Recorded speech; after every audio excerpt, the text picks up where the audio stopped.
জনাব তারেক রহমানকে ইঙ্গিত করে বলছি, রাসূল সাল্লাল্লাহু আলাইহি সাল্লাম বললেন, শোনো উসমান, তোমার গলার মাঝে একটা মালা পরানো থাকবে, আর পূর্ব দিক থেকে কিছু লোক আসবে সেই মালাটা খুলে নেওয়ার জন্য। খবরদার উসমান, তুমি মালাটা খুলে দিও না। কিন্তু সেই মালাটা কি সেটা উসমান বুঝতে পারে নাই। কিছুদিন পর পূর্ব দিক থেকে বিশাল একটা দল আসলো, আয়া বললো, উসমান তুমি কলিয়া ত্যাগ করো। তখন উসমান জানতে পারে মালা তো এটা সেই মালা। তখন উসমান কলিয়া ছাড়েন নাই।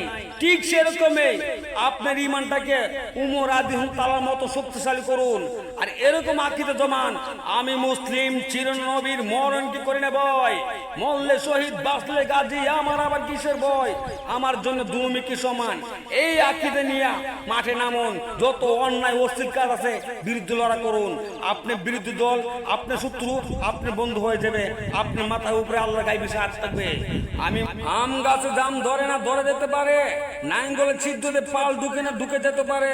আমি যে কথাগুলো বলছি কিয়ামত পর্যন্ত চেষ্টা করো শস্য দোকানে যাবে না, যা বলছি তাই থেকে যাবে।